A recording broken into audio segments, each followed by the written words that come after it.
Hello guys, welcome to logical study YouTube channel. तो चलिए आज हम जो क्वेश्चन पढ़ने वाले हैं मैथ ओलंपियाड प्रॉब्लम है। गाइस हमें यहाँ x की वैल्यू फाइंड करनी है, तो हमारे साथ वीडियो में आप लास्ट तक बने रखिए, तभी आपको ये क्वेश्चन अच्छी तरह से समझ में आ जाएगा।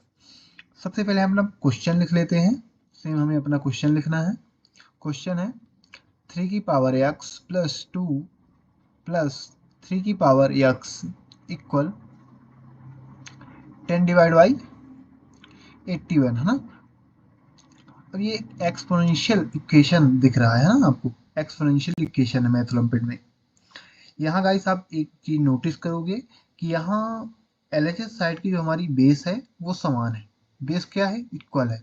तो यहाँ हमें एक्सपोनेंशियल रूल ही लगाना है, कुछ फॉर्मूले लगेंगे, उसके द्वारा हम इसे सिंप्लीफाई करेंगे। तो सबसे पहले हम यहाँ एक फॉर्मूले की यूज करेंगे।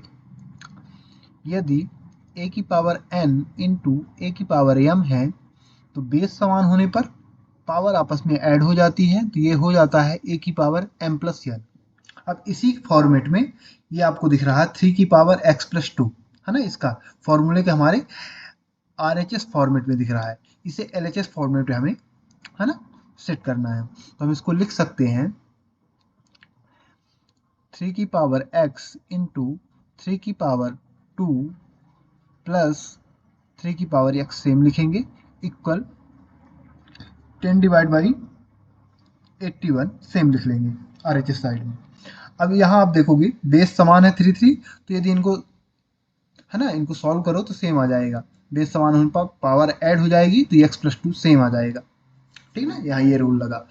अब यहाँ यदि आप देखोगे तो 3 की पावर x प्लस 3 की पावर x यहाँ है ना, ये दोनों जगह है, दोनों टर्म्स में है, तो कॉमन आ जाएगा। तो 3 की पावर x कॉमन मिल रहा है, तो 3 की पावर x कॉमन ले लेते हैं।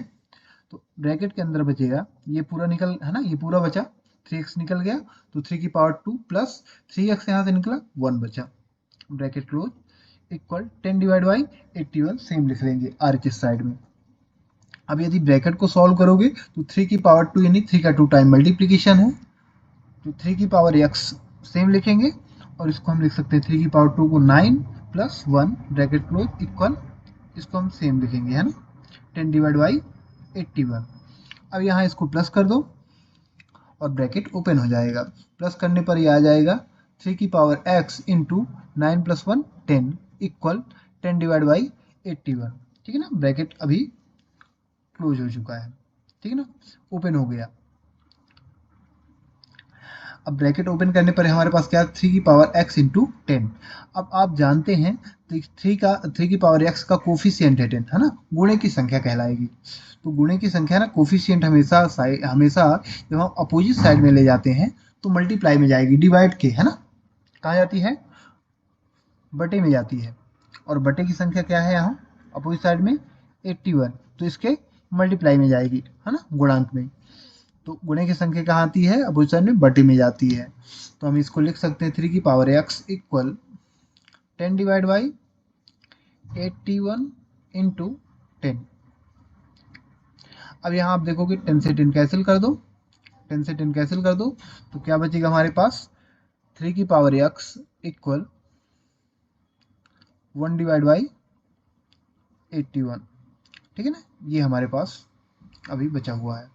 अब इसको हम क्या करेंगे कि हम 1 डिवाइड बाई है ना 81 को हम लिख सकते हैं एक्सपोनेंशियल फॉर्म में। तो हम इसको लिख सकते हैं 3 की power x equal 1 divide by 81 को एक्सपोनेंशियल फॉर्म क्या बनेगा 3 की पावर 4 है ना, 3 का 4 टाइम मल्टीप्लाई करोगे सेम आ जाएगा 81। अब इसको जब हम ये लिख सकते हैं तो फिर से यहाँ एक रूल होता है एक्सपोनेंशियल। यदि a की पावर n है तो हम इसको लिख सकते हैं 1 डिवाइड बाई a की पावर माइनस n है ना। यदि जैसे ये था a की पावर n, इसको हमने डिवाइड में, हम जब डिवाइड में लिखेंगे तो पावर माइनस की हो जाएगी। उसी प्रकार यदि डिवाइड की संख्या है ना, और पावर उसकी प्लस में है, और यदि हम उसमें से डिवाइड हटाते हैं तो वो माइनस में चली जाएगी। तो यहाँ क्या है? प्लस की है पावर है ना, डिवाइड की संख्या है, डिवाइड हटाएंगे तो ये पावर माइनस की हो जाएगी। सेम उल्टा रहेगा, जैसे यदि आप इसको हटाओगे है ना, डिवाइड हटाओगे यहाँ से तो ये प्लस का बनता है। ठीक है ना, तो हम इसको लिख सकते हैं क्या, हम इसको लिख सकते हैं अगले स्टेप में 3 की पावर x और डिवाइड हटाएंगे तो ये पावर माइनस में हो जाएगी, 3 की पावर -4, ठीक है ना, ये बनेगा। अब यहाँ हमें ऐसा क्यों करना था, है ना, इसका हमने डिवाइड हटाया क्यों, तो इसका रीजन मेन है कि हमें बेस इक्वल है, ठीक है ना, यदि देखोगे आप तो हमें बेस इक्वल करना है ना, और बेस इक्वल है ऑलरेडी। जब बेस इक्वल है तो एक्सपोनेंशियल का रूल होता है कि पावर भी समान होती है ना, इक्वल मानी जाती हैं। यदि बेस इक्वल है तो पावर अपने आप इक्वल हो जाती है। इसका रूल होता है ए इक्वल एम इक्वल ए इक्वल एम, नो, ए की पावर m इक्वल ए की पावर n, यानी बेस समान है तो पावर हमारी क्या हो जाएंगी, इक्वल हो जाएंगी, m इक्वल n, ठीक है ना, बेस समान हो, यदि दोनों साइडों है बेस इक्वल है तो पावर आपस में इक्वल हो जाती है। तो यहाँ पावर इक्वल कर दो तो x इक्वल आ जाएगा -4, क्या आ जाएगा, x इक्वल -4। तो गाइस हमें यहाँ से x की वैल्यू मिल चुकी है, हमें x की वैल्यू फाइंड करना था और हमारे पास x की वैल्यू मिल चुकी है। बट अभी ये कंफर्म नहीं है ना, बट अभी ये कंफर्म नहीं कि x की हमने जो वैल्यू निकाली है वो पूर्णतः सही है या फिर गलत है ना। हमने वैल्यू जो निकाली है x की वैल्यू सही है या गलत, ये कंफर्म कैसे करेंगे, तो इसका रूल होता है वेरिफिकेशन का रूल। क्या होता है, वेरीफाई करने का रूल होता है कि हम क्वेश्चन को वेरीफाई कर सकते हैं कि x की हमने जो वैल्यू निकाली वो सही निकल के आई है फिर गलत, है ना।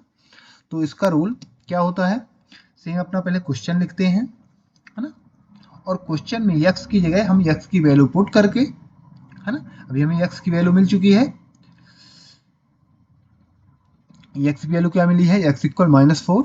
अब यहाँ हम x की वैल्यू पुट करेंगे और पुट करने के बाद जब हम सॉल्व करेंगे इसको तो LHS और RHS हमारे इक्वल आना चाहिए। यदि LHS और RHS इक्वल हो रहे हैं तो हमने जो x की वैल्यू निकाली वो सही मानी जाती है ना, करेक्ट वैल्यू मानी जाएगी। और यदि LHS और RHS इक्वल नहीं आ रहे तो वैल्यू हमारी गलत मानी जाएगी। तो आगे से वेरिफिकेशन का जो है, तो मैंने यहाँ x की वैल्यू निकाल दी है, आप चेक करके बताओ, है ना, चेक करके कमेंट में बताओ कि ये वैल्यू जो हमने x की फाइंड की है वो सही है या फिर गलत, ठीक है ना। इसी के साथ हम अपना वीडियो समाप्त करते हैं। आशा करते हैं कि ये क्वेश्चन आपको अच्छी तरह समझ में आ गया होगा। यदि आपको इसी प्रकार मैथ से रिलेटेड और वीडियो देखना है तो आप हमारे चैनल को सब्सक्राइब करें, लाइक करें, जो भी आपके क्वेश्चन रहे कमेंट बॉक्स में कमेंट करें। जय हिंद, जय भारत।